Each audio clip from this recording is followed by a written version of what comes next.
여러분 안녕하십니까? 뉴스9 윤정호입니다. 사흘간의 연휴가 끝나가는 밤입니다. 궂은 날씨가 불편하기도 했겠지만 가족의 사랑을 한번 되새기는 시간 되셨길 바랍니다. 휴일이지만 쏟아지는 뉴스에 정치권은 바빴습니다. 이원석 검찰총장이 김건희 여사 명품 수수 논란과 관련한 수사를 신속하게 하라고 지시했다는 내용이 주말을 앞두고 알려지면서 대통령실은 물론이고 여야가 이 총장의 의도가 뭔지 파악하느라 머리를 많이 쓰는 모습이었습니다. 처음 반응과는 사뭇 다른 각 당의 해석, 대통령실의 고민, 앞으로의 움직임, 풀어드릴 얘기들이 많습니다. 그에 앞서 남부와 제주에 쏟아진 기록적인 폭우 소식 먼저 전해드리고 정치권으로 가보도록 하겠습니다. 얼마나 많은 피해가 났는지, 왜 장마철도 아닌데 이렇게 비가 많이 내리는지 차근차근 설명해 드리겠습니다. 심은 지 얼마 안 돼 모가 물에 잠기고 급류에 휩쓸려 70대가 숨지는 안타까운 사건도 있었는데요. 박건우 기자가 피해 현장을 다녀왔습니다. 농경지 곳곳이 흙탕물 저수지로 변했습니다. 불어난 물에 논두렁이 무너질까 봐 농민은 트랙터로 급하게 작업을 합니다. 모내기 시기를 놓칠까 걱정입니다. 이게 물이 빨리 빠져나가야 되는데 이게 보통 한 3일 걸려요. 3, 4일 걸려버리면 일 작업이 늦어져 버리잖아요. 이미 심어진 모는 맥을 못 추고 옆으로 쓰러져 있습니다. 모내기를 한 지 일주일도 채 안 된 이 모는 물에 완전히 잠겼습니다. 장마철이 아닌데도 불구하고 침수가 돼가지고 저것이 피해가 80%가 나온 수가 있고. 파릇파릇하게 익어 수확을 앞둔 귀리도 옆으로 힘없이 고꾸라졌습니다.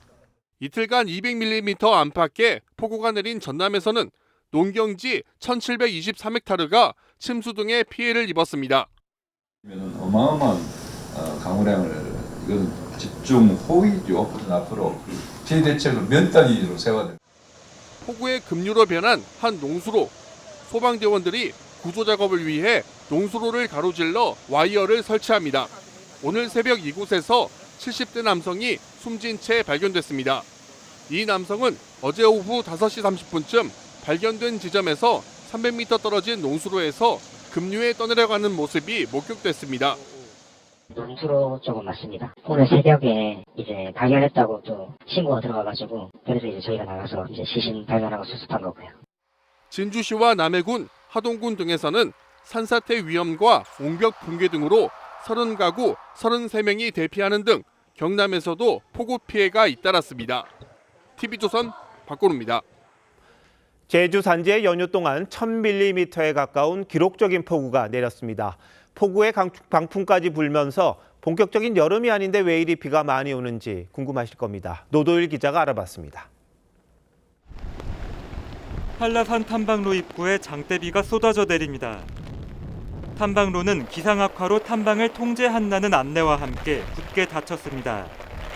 우산을 쓴 시민들이 갑작스런 돌풍에 깜짝 놀랍니다. 제주 산간에는 지난 토요일 저녁부터 오늘 새벽까지 강풍과 함께 기록적 폭우가 쏟아졌습니다. 한라산 삼각봉 980mm, 진달래밭 962mm, 윗새오름 768mm의 강수량을 기록했는데 5월 기록으로는 역대 최고입니다. 또 순간 최대 초속 20m 안팎의 강풍도 몰아쳐 신호등이 휘어지고 나무가 부러지는 등의 피해가 발생했습니다. 제주를 오가는 여객기와 선박의 운항은 모두 중단됐습니다. 태풍이나 장마철도 아닌데 이렇게까지 바람이 세게 불고 폭우가 쏟아진 거는 처음인 것 같아요. 손님들이 어제는 좀 뜸했던 것 같습니다.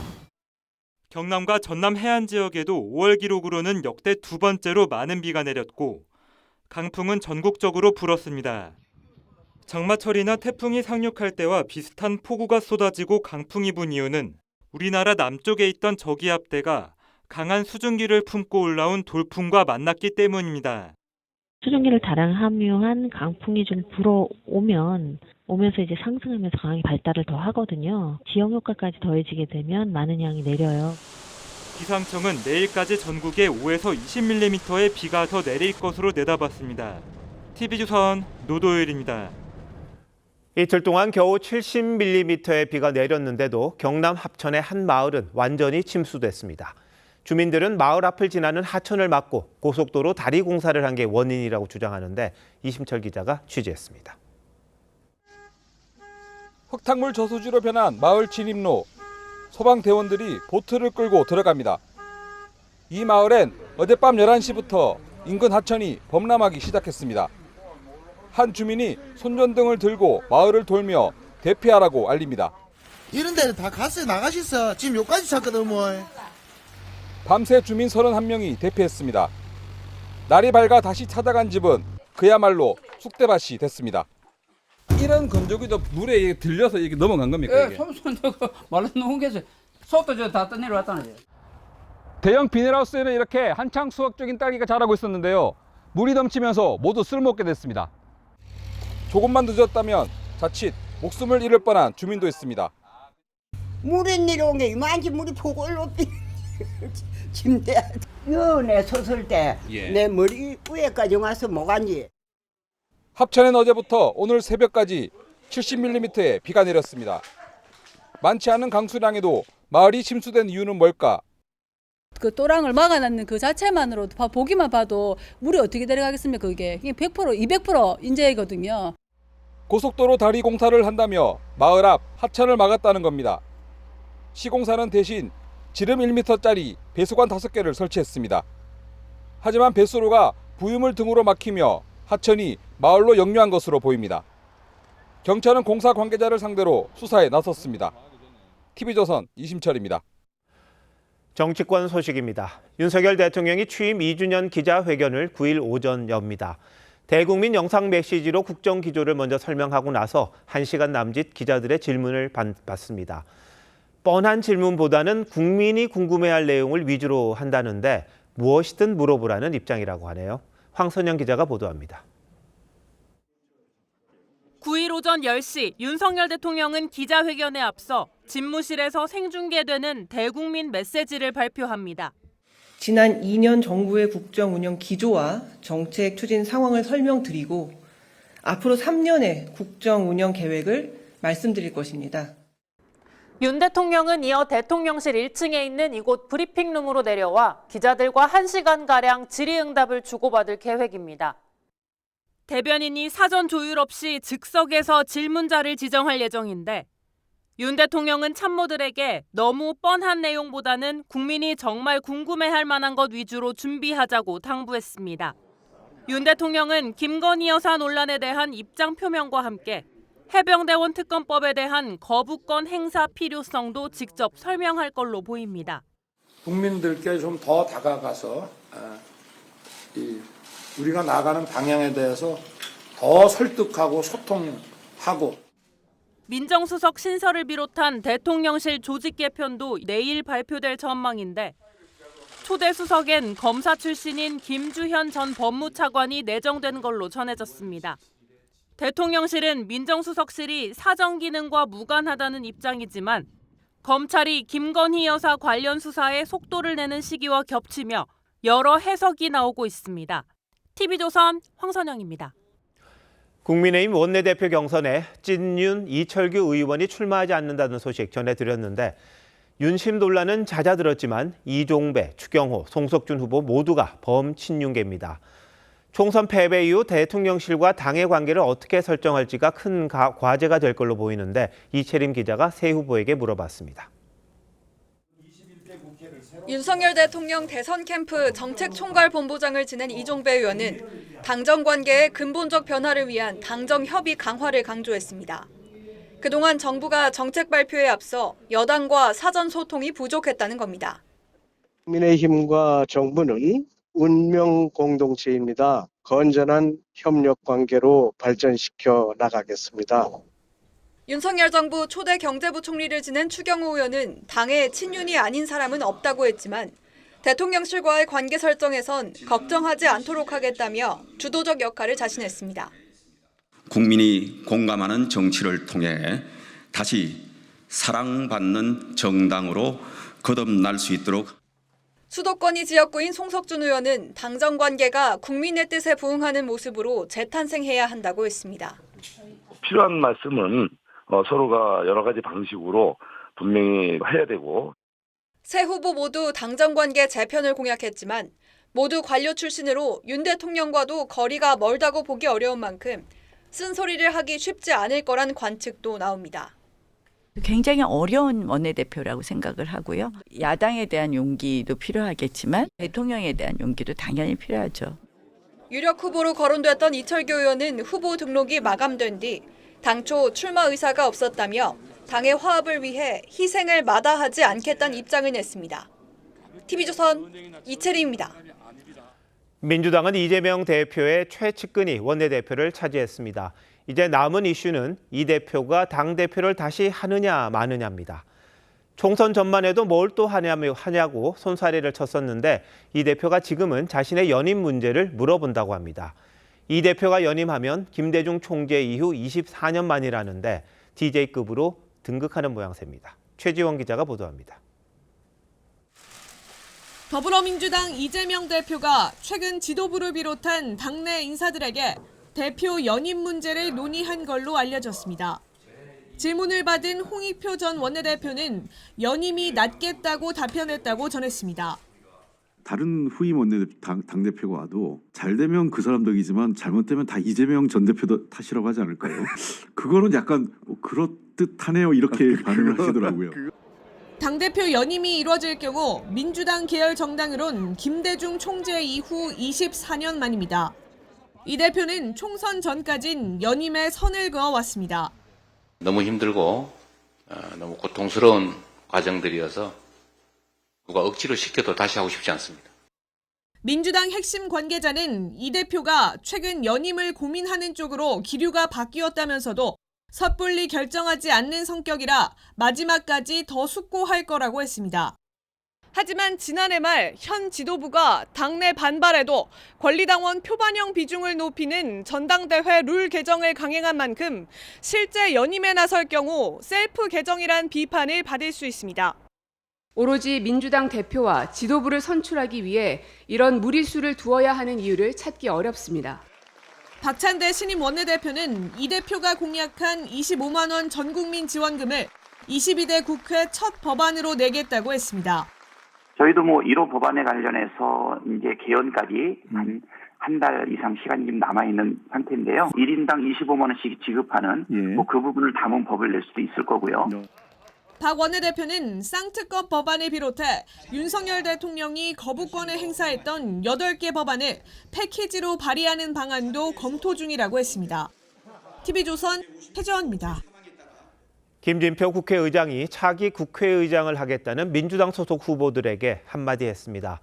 국회의장의 중립을 강조하는 내용이었는데 정작 김 의장은 지난주 여야 합의가 필요하다던 해병대원 특검법을 민주당 요구대로 본회의에 상정해줬던 적이 있습니다.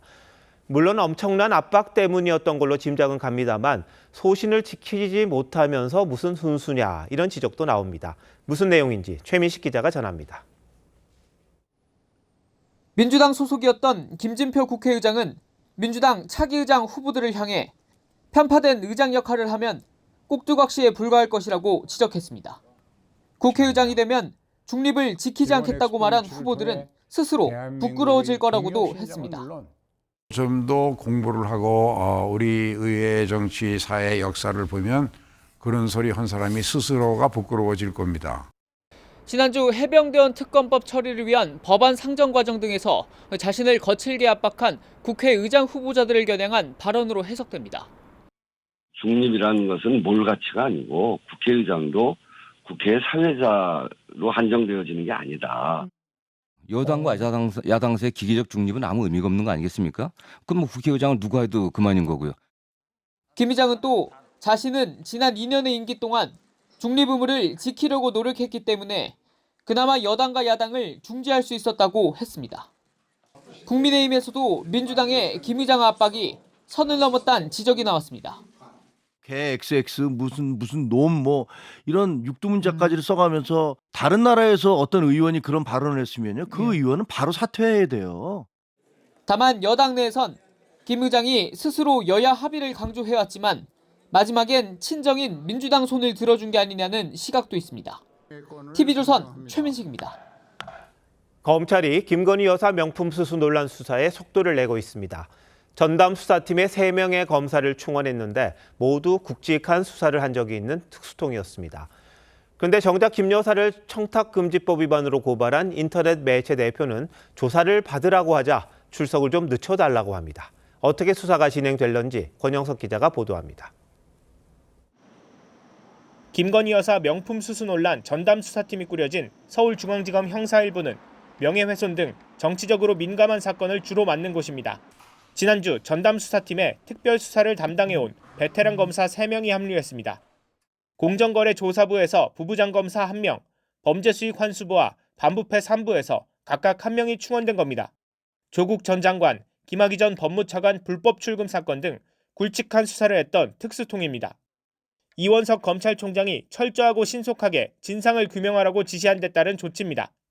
수사팀은 어린이날 연휴 내내 출근했습니다. 하지만 당초 9일로 예정됐던 고발인 조사는 열흘 이상 늦어질 전망입니다.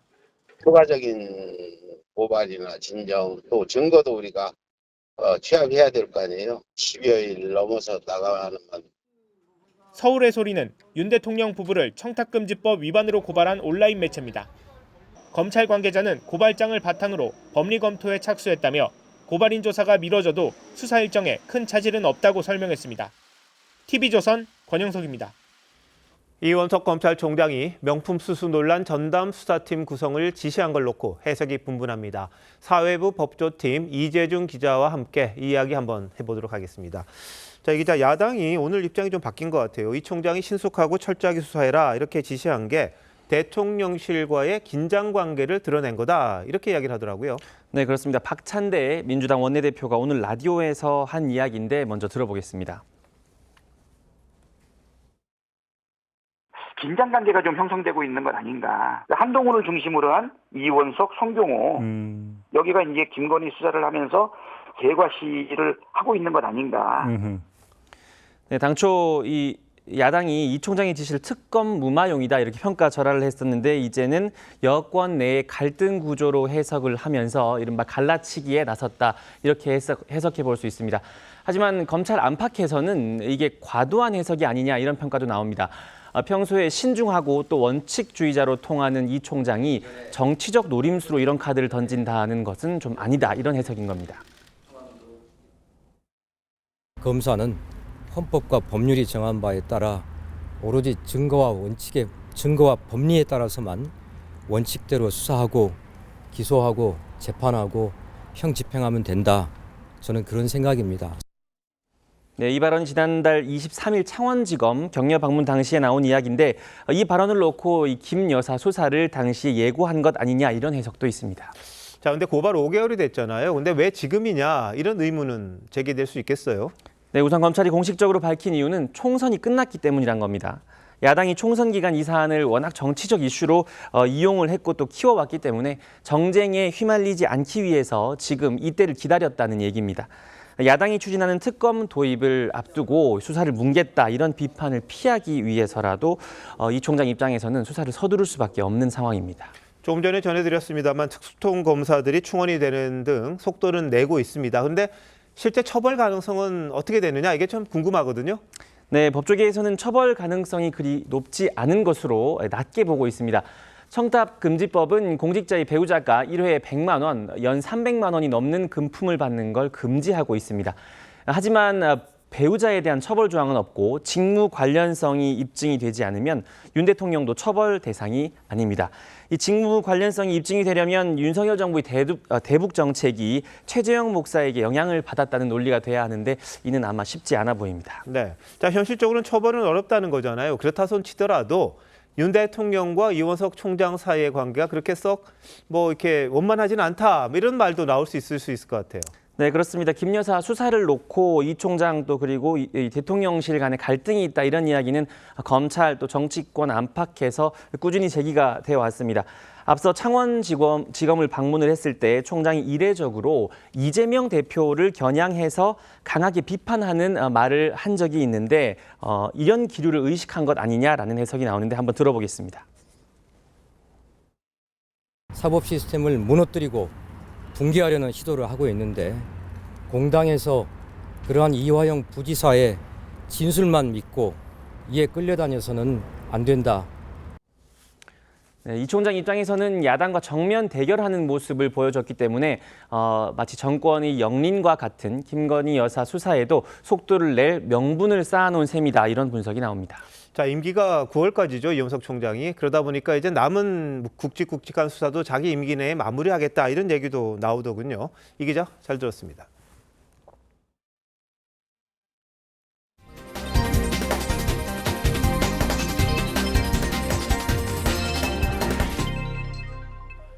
연금 개편을 논의해온 국회 특위 소속 의원들이 모레부터 일주일 일정으로 유럽 출장을 떠납니다.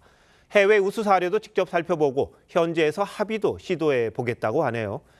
공론화위원회에서 선택한 더 내고 더 받는 결과물을 놓고도 평행선을 보이는 이들이 임기가 한 달도 안 남았는데 굳이 왜 해외까지 가서 무슨 합의를 하겠다는 건지 이해가 되지 않습니다.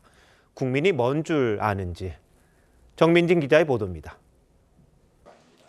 21대 국회 임기를 한 달 앞둔 지난달 30일 국회 연금특위 공론화위 시민대표단이 더 내고 더 받는 개편안을 선택하면서 공은 국회로 넘어왔지만 여야는 결론을 내지 못하고 있습니다.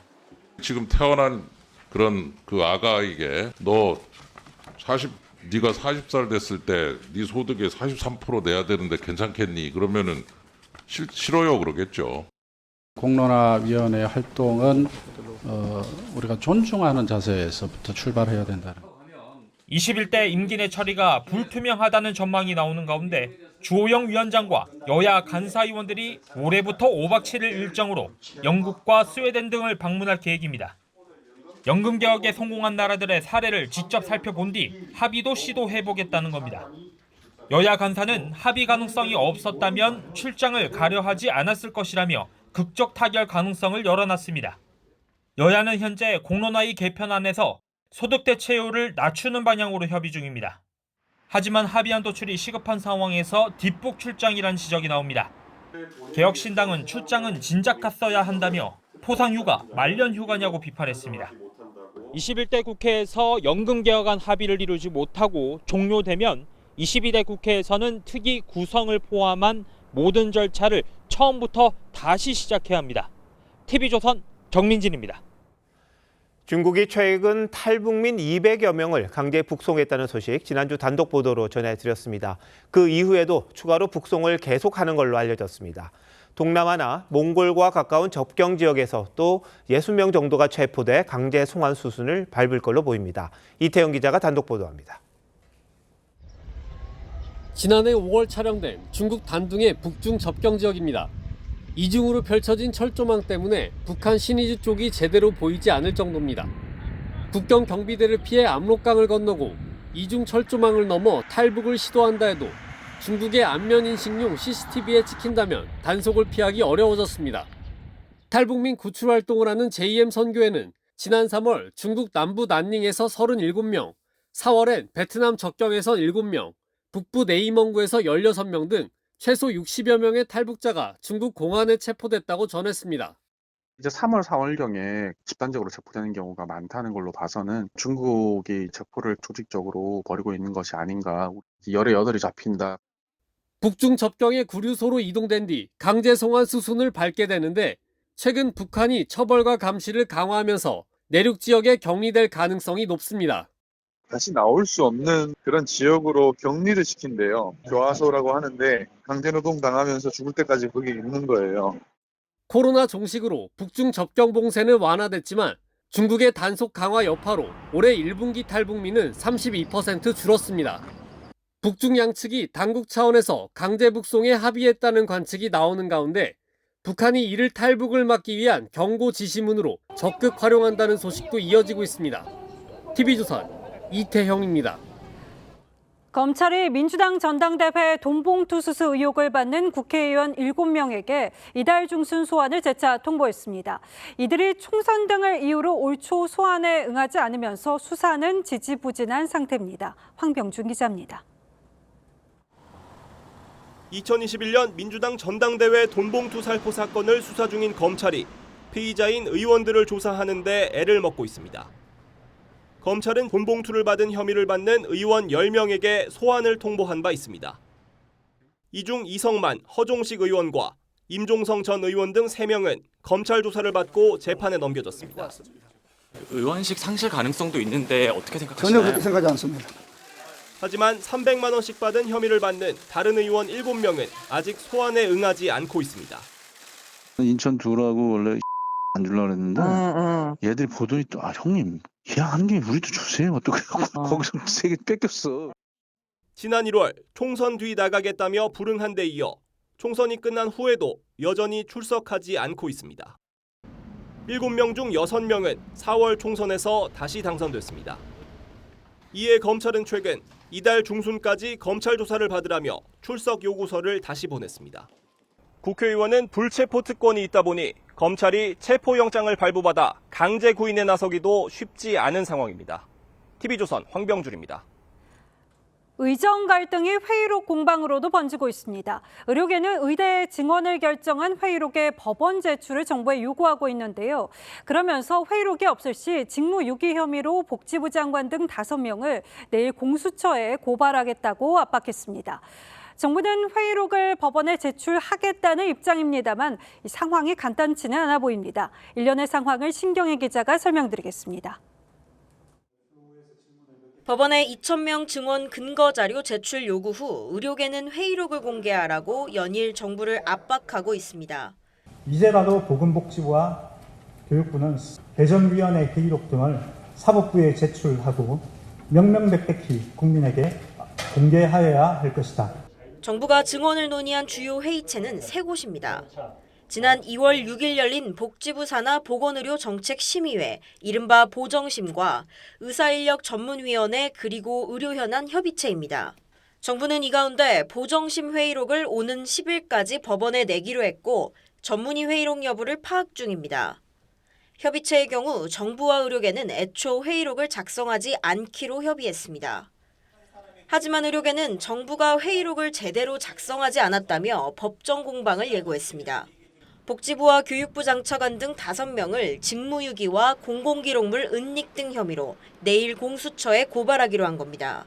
배정위원회의 회의록 일체를 내라고 했는데 이것도 또 없다. 뭐 요약본을 내겠다. 계속 말이 바뀌고 있습니다. 회의록 공방이 본격화될 경우 의정 갈등이 더 장기화될 수 있다는 우려가 나옵니다. TV조선 신경입니다. 어린이날인 어제 한 전시장에 아동 음란물이 전시됐다는 신고가 접수됐습니다. 가족 단위 방문객들이 많이 찾는 경기도 산하 공공기관 킨텍스였는데요. 주최 측은 성인 인증을 받은 사람만 들여보냈다고 해명했지만 경찰은 수사에 착수했습니다. 윤재민 기자입니다. 킨텍스 전시장에 경찰들이 잇따라 출동합니다. 지난 4일부터 어제 어린이날까지 만화와 게임 캐릭터 행사가 열렸는데 일부 아동 음란물이 전시됐다는 신고가 접수된 겁니다. 국내 유명 게임에 등장하는 미성년자 캐릭터를 성적으로 묘사한 것으로 알려졌습니다. 미성년자를 성상품화한 논란의 행사는 어린이날인 어제도 이곳에서 열렸습니다. 경찰은 성인 전용 전시장에서 벌어진 일이라며 별 조치 없이 철수했다가 논란이 커지자 수사에 착수했습니다. 전시회를 주최한 게임 업체는 내부가 보이지 않는 공간에서 철저한 성인 인증을 거쳐 관람객을 입장시켰다며 법적으로는 문제가 없다는 입장입니다. 가까운님들께는 다 저희가 가이드라인을 고지를 하고 있죠. 이슈가 되는 부분들을 좀 면밀하게 저희가 좀 체크하지 못한. 경기도 공공기관인 킨텍스는 구체적인 전시 내용까지는 확인하지 못했다고 했습니다. 안에 들어가는 각각의 그것까지는 저희가 또 뭐가 들어가는지까지는 이제 모르긴 하거든요. 경찰은 아동청소년법 위반 여부를 조사하고 있습니다. TV조선 윤재민입니다. 은행 강도 사건 한 번씩 전해드리는데요. 오늘 새벽 강원도 원주에서 마스터키로 은행 현금 인출기에서 돈을 빼내서 달아나는 사건이 발생했습니다. 은행을 털기 전에 보안 경비업체를 들러서 마스터키를 훔친 거죠. 범인이 단순 강도가 아닌 업계와 관련 있는 인물일 가능성이 커집니다. 경찰이 범인 추적에 나섰습니다. 이승훈 기자입니다. 은행 앞을 지나는 한 남성. 건물 후문에 멈춰서더니 셔터문을 올리고 은행으로 들어갑니다. 약 7분 뒤 다시 나온 남성은 셔터문을 닫고 유유히 사라집니다. 경찰차와 보안 경비업체 차량들이 뒤늦게 도착합니다. 범인은 훔친 마스터키를 이용해 은행으로 들어가 현금 1,900만 원을 훔쳐 달아났습니다. 현금 인출 15분 전에는 1.5km 떨어진 한 보안경비업체 주차장에서 업체 차량을 강탈해 은행까지 타고 갔습니다. 차량은 수상한 사람이 있다는 신고를 받고 출동한 직원을 제압해 손발을 묶은 뒤 빼앗았는데 그 직원이 여기 왔다가 그 강도하고 만나서 아마 그런 일이 벌어진 거 봐요. 차량 안에는 여러 은행의 마스터키가 있었습니다. 차량 안에 마스터키는 게 막 키가 하나 있는 게 아니고 차량 안에 많이 실려 있어요. 경찰은 특정 은행의 마스터키를 찾기 어렵다는 점에서 범인이 관련 업계 전 현직 종사자일 것으로 보고 있습니다. 하지만 범행 당시 헬멧과 모자로 얼굴을 가려 아직 신원 파악조차 못하고 있습니다. TV조선 이승훈입니다. 이틀 뒤면 어버이날입니다. 스승의 날도 있어서 5월에는 카네이션 선물 많이 하게 되는데요. 올해 카네이션 거래량이 작년의 절반 수준으로 떨어졌습니다. 화훼농가에서는 애써 키운 카네이션을 폐기할 정도라고 합니다. 김동현 기자입니다. 형형색색의 꽃들이 온실에 가지런히 놓여 있습니다. 지난해부터 키워낸 카네이션입니다.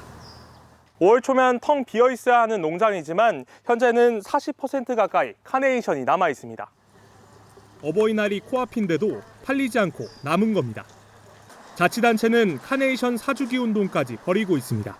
조금이나마 도움이 될까 싶어가지고 2개 세트를 해서 예쁘게 포장해서 우리가 한번 직거래 해보면 어떨까 이렇게 해서. 하지만 농민들은 여전히 팔리지 않고 남은 카네이션들을 폐기하기 시작했습니다. 어버이날 지나고 나면 전부 다 폐기 처분 들어가는 수밖에 없어요. 스승의 날 카네이션 선물 문화가 사실상 사라지면서 더 이상 판로가 없기 때문입니다. 꽃집도 사정은 마찬가지입니다. 들여오는 카네이션을 예년의 절반으로 줄였는데도 재고가 남아 있습니다. 30% 정도 줄어들었다고 하면 생각하면 될 것 같아요. 용돈이나 어떤 선물 같은 걸로 많이 위주로 하는 것 같아요. 실제 최근 일주일간 카네이션 경매량은 지난해 같은 기간 대비 40% 넘게 줄어들었습니다. TV조선 김동영입니다. 이제 사흘간의 연휴를 마치고 일상으로 돌아갈 준비하고 계실 텐데요. 연휴 기간 부쩍 오른 물가 체감하신 분들 많지 않을까 싶습니다. 그래서일까요? 아예 도시락을 싸들고 외출하신 분들도 눈에 띄었습니다. 윤서아 기자가 시민들의 목소리를 들어봤습니다. 서울의 한 실내 놀이공원. 비를 피해 모여든 시민들로 북적입니다. 아이들은 마냥 즐거워하지만 부모들은 부쩍 오른 물가에 한숨만 나옵니다. 또 좀 부담되긴 하는데 그래도 어린이날이니까 오늘 같은 날은 좀 어쩔 수 없이 놀이공원 이용 요금은 초등생 자녀를 둔 4인 가족 기준으로 20만 원 상당. 외식비까지 합치면 좋게 10만 원은 더 들다 보니 아예 도시락을 싸오는 짐 풍경도 벌어집니다. 아이들 요구르트나 음료수, 탄산 음료수나 어른들의 필수 커피도 챙겨오고 한 10만 원 쓸 거 한 3만 원? 여러 가지 지출할 수 있는 게 많은데요. 좀 아끼지 않을까 해서 싸우게 됐습니다. 장난감 가격도 껑충 뛰었습니다. 조립식 장난감 한 상자 가격이 20만 원에 달하다 보니 중고 마켓을 이용하기도 합니다. 너무 비싸. 미리미리 구매한다든지 당근도 계속 찾아보고. 지난달 외식 물가 상승률은 3%로 35개월째 소비자 물가 상승률을 앞질렀습니다. 특히 5월엔 각종 기념일이 많아 지출이 늘다 보니 서민들에겐 가정의 달이 아닌 가난의 달이란 자조적인 반응도 나오는 상황. 고물가로 얇아지는 지갑에 서민들의 걱정과 한숨이 커지고 있습니다. TV조선 윤서입니다. 계속해서 미소가 지어지는 소식 하나 전하겠습니다. 오늘 부산의 한 지구대 앞에서 아동복과 과자, 현금 등이 든 상자가 발견됐습니다. 기초생활수급자 가족들이 폐지를 모아서 한 소중한 기부였는데요. 작지만 가진 것을 나누는 큰 마음에 고개가 숙여집니다. 구자영 기자입니다. 모자를 눌러 쓴 여성이 오른손으로 상자를 들고 경찰 지구대 앞으로 걸어옵니다. 경찰관들이 나오자 전봇대 앞에 상자를 내려놓고는 황급히 자리를 피합니다. 상자 안에는 아동복과 라면, 과자, 그리고 어려운 아이들에게 전달되길 바란다며 1,000원짜리 지폐 30장이 들어있었습니다. 상자를 두고 간 여성의 남편이 쓴 것으로 보이는 편지도 있었습니다. 편지는 장애 3급 아이가 있는 수급자 가정이라고 소개하며 폐지를 팔아 옷과 과자를 사고 3만 원이 남았다고 설명했습니다. 많이 담지 못해 미안하다며 적은 돈이지만 어린이날을 맞은 어려운 아이들에게 전달되길 바란다고 썼습니다. 혹여나 폐가 될까 꾸깃꾸깃한 지폐는 다리미로 한 장씩 폈습니다. 사는 게 팍팍할 텐데 자기보다 더 불우한 그 이웃을 위해서 이렇게 기부를 한다는 그런 내용을 봤을 때 정말 가슴이 먹먹했습니다. 경찰이 CCTV를 확인한 결과 상자를 두고 간 가족은 이미 다른 선행도 했습니다. 지난해 부산 목욕탕 폭발 사고 한 달 뒤 다친 경찰관과 소방관을 위해 써달라며 모은 돈을 지구대에 두고 가는 등 7번이나 기부를 한 겁니다. 경찰은 가족들이 보낸 소중한 온정을 행정복지센터에 전달할 계획입니다. TV조선 구자영입니다. 불법 공매도를 전수조사하고 있는 금융당국이 글로벌 투자은행 7곳을 추가 적발했습니다. 기존에 적발된 2곳을 포함해서 총 9곳으로 는 건데 적발된 금액도 2천억 원대로 크게 늘었습니다. 조사에 따라서 오는 7월로 예정됐던 공매도 재개 시점이 연장될 수 있다는 전망이 나옵니다. 윤태용 기자입니다. 지난 1월 540억 원 규모의 불법 공매도를 한 크레딧 스위스와 노무라. 그런데 이게 끝이 아니었습니다. 29개 종목에서 628억 원 규모의 불법 행위를 저지르다 또 적발됐습니다. 금감원은 이들 2개사를 포함해 7개사에서 1,556억 원 규모의 불법 공매도 혐의를 추가 확인했습니다. 지금까지 적발된 글로벌 투자은행만 총 9곳, 규모도 2,100억 원으로 늘었습니다. 유형도 다양했습니다. 우리나라에서는 빌리지 않은 주식을 일단 매도부터 하는 이른바 무차입 공매도가 금지되어 있는데 차입을 확정하기 전에 매도 주문하거나 보유 잔고를 확인하지 않고 주문을 제출하는 등 위법적인 행위가 남발했던 것으로 드러났습니다. 공매도 주문 프로세스 및 잔고 관리 방식 개선 등 불법 공매도 재발 방지를 위한 실효적인 대책을 수립하도록 요구하였습니다. 문제는 공매도 재개 시점입니다. 금감원은 현재 불법 공매도 차단 시스템을 구축하고 있는데 단계별로 절차를 밟아야 하는 데다 법도 개정해야 해 원래 예정되었던 7월보다 미뤄질 거란 전망이 나옵니다. 정부 정책에 대한 신뢰도를 떨어뜨리는 것이라서 한국 주식시장에는 더 안 좋은 영향을 미칠 수 있다. 금감원은 글로벌 투자은행 5곳도 추가 조사하고 있는데 결과에 따라 적발 규모는 더 커지고 과징금도 1,000억 원대에 달할 전망입니다.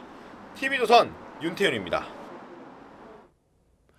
엿새 일정으로 유럽 3개국 국빈 방문에 나선 중국 시진핑 주석이 첫 방문국인 프랑스에 도착했습니다. 중러 간 밀착으로 소원해진 유럽과의 관계를 개선하려는 의도로 보이는데 미국은 불편합니다. 신은석 기자입니다. 시진핑 주석과 부인 펑리위안 여사를 가브리엘 아탈 총리가 맞이합니다. 5년 만에 프랑스 방문입니다. 시 주석은 도착 직후 중국과 프랑스를 동서양 문명 대표자로 부르며 수교 60주년을 맞은 양국 관계의 발전은 세계 안정에 기여했다고 강조했습니다. 中方愿同法方、欧方一道，以此次中法欧领导人3方会晤为契机，进一步提升中欧关系的战略性、稳定性、建设性、互惠性。 시 주석의 프랑스 방문은 올해 첫 해외 순방인데 이어서 세르비아와 헝가리를 방문합니다. 시 주석은 오늘 프랑스 유럽연합과 3자 정상회담을 한 데 이어 마크롱 대통령과 양자회담을 갖습니다. 유럽은 우크라전 종식을 위한 역할과 공정무역을 중국에 바라고 있습니다.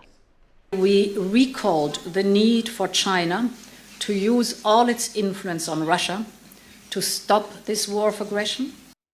미국은 노골적으로 경계했습니다. Even European nations, America's closest allies, have made clear that they view China as much as a partner as they do a rival.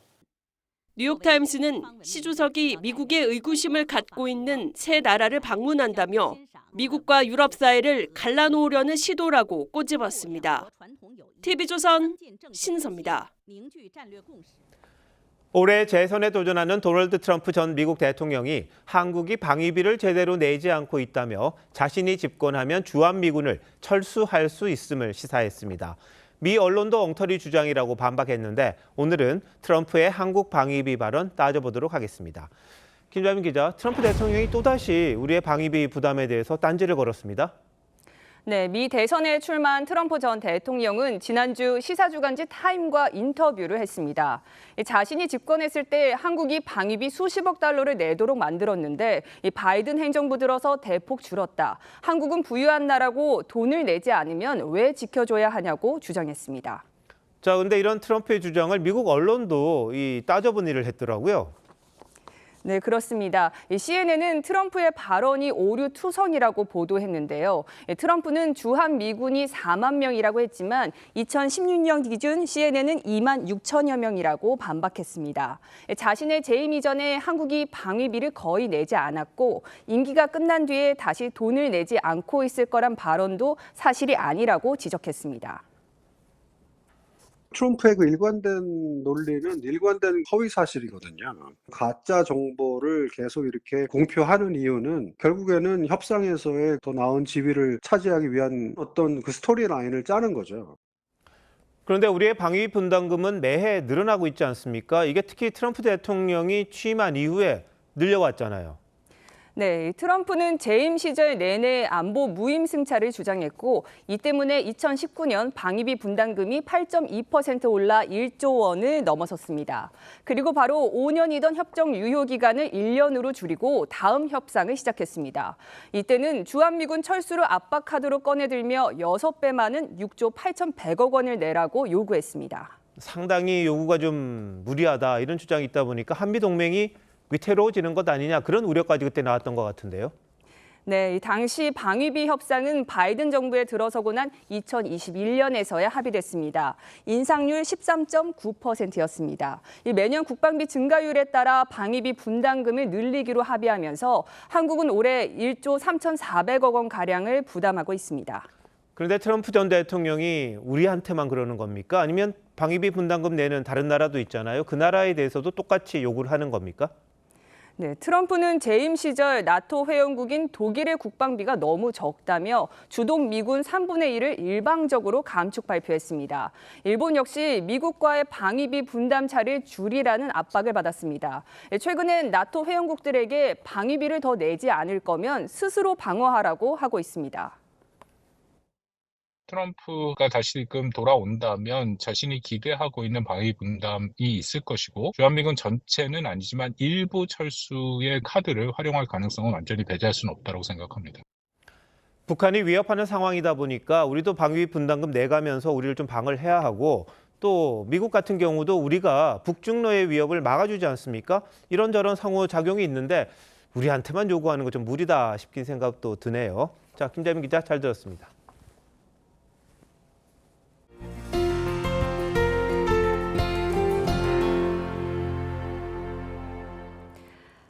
자식 걱정에 노심초사하는 부모의 마음 그 누가 헤아릴 수 있을까요? 가수가 꾸민 장애인 딸을 위해서 무릎을 꿇고 있는 엄마의 모습이 많은 이들의 마음을 먹먹하게 했습니다. 엄마는 5년이 흐른 지금도 여전히 아이의 버팀목이 되어주고 있었습니다. 신유만 기자입니다. 핑크색 드레스를 입은 여자아이가 보조기구에 의지한 채 노래를 부릅니다.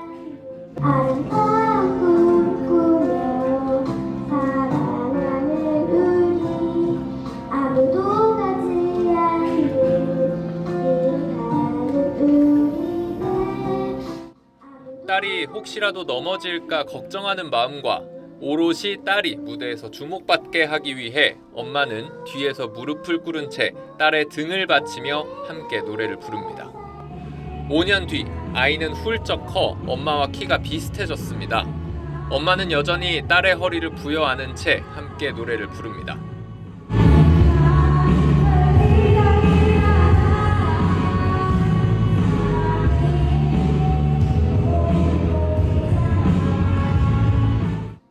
가수가 꾸민 딸을 위해 장애인 행사에 함께한 엄마의 영상이 SNS에 올라온 건 지난달 29일입니다.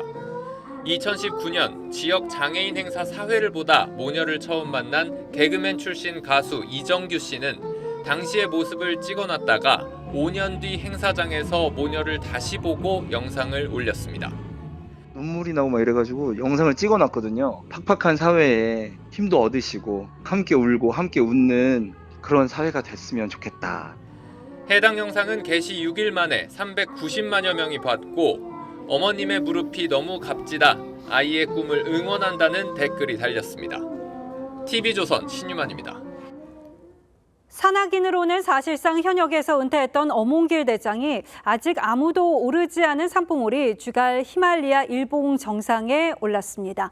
한국과 네팔의 수교 50주년을 맞아서 직접 원정대를 구성한 건데요. 올해로 62세인 엄 대장은 도전에 나이는 문제되지 않는다고 했습니다. 박소영 기자입니다. 세찬 바람이 부는 주갈 히말라야 정상. 네팔 정부가 60여 년 만에 처음 공개한 6,590m 미단봉에 오른 어몽길 대장이 감격한 목소리로 말합니다. 우리가 올라왔습니다. 수고했습니다. 현역 산악인으로는 사실상 은퇴한 어몽길이 히말라야 미단봉에 도전한 건 한국과 네팔의 수교 50주년을 기념하기 위해서입니다. 양국의 특별한 이정표를 남기기 위해 직접 자금을 모으고 팀을 꾸렸습니다. 2007년 고산 등정을 중단한 지 17년 만. 주변에선 건강을 우려했지만 어몽길은 나이는 문제가 되지 않는다며 도전 의지를 다졌습니다. 시련도 있었습니다.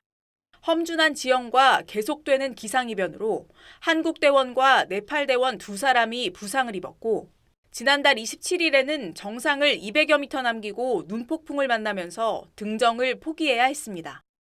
하지만 엿새 만인 3일 오후 7시경 끝내 정상에 올랐습니다.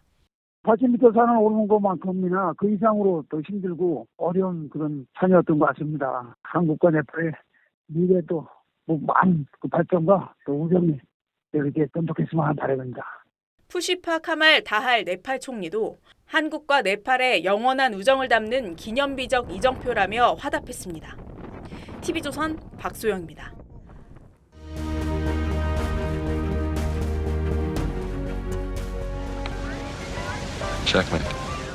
Checkmate.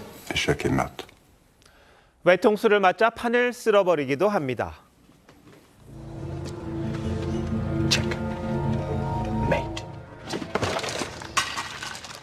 서양 장기 체스에서 외통수를 체크메이트라고 합니다. 킹이 꼼짝없이 붙잡히는 상황이지요.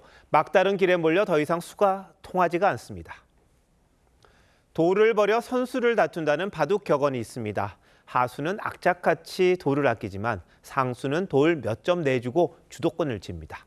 바둑은 끊어야 맛이죠. 단호하게 끊지 못하고 우물쭈물하는 바둑은 훈수꾼이 더 잘 보기 마련입니다. 대마가 죽을 길로 가는데 돌을 쥔 사람만 모르는 겁니다. 김건희 여사 명품 수수 논란이 불거진 지 6달. 대통령 부부가 청탁금지법 위반 혐의로 고발된 지 5달 만에야 검찰 수사가 시동을 걸었습니다.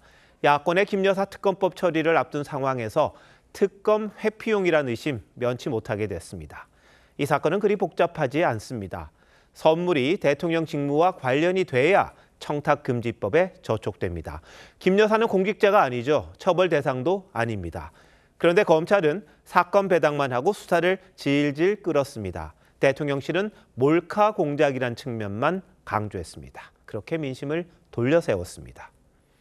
그간 설명하고 사과할 시간이 충분했는데도 대통령은 좀 아쉽다고 해 도리어 사안을 키웠습니다. 박절하게 대하지 못해 절박하게 몰린 격입니다. 인유한 전 혁신위원장이 매는 여론이고 여론은 국민이라며 했던 말 떠올립니다. 우유를 마실래? 아니면 매를 좀 맞고 우유를 마실래? 만시지탄입니다. 이제라도 검찰은 박절하고 엄정하게 사건의 실체를 규명해야 합니다. 국민이 납득할 만한 수사 결과를 내놓지 못한다면 더 깊은 수렁으로 빠져들고 말 겁니다. 검찰이 추가 수사에 나선다는 도이치모터스 주가 조작 의혹도 마찬가지입니다. 봄비치곤 꽤 많은 비가 내렸습니다. 봄이 떠날 채비를 하는 모양입니다. 가는 봄을 가리켜 낙화유수라고 하죠. 꽃은 지고 물은 흘러갑니다. 호시절도 그렇게 떠내려갑니다. 5월 6일 앵커 칼럼 오늘 봄날이 간다였습니다.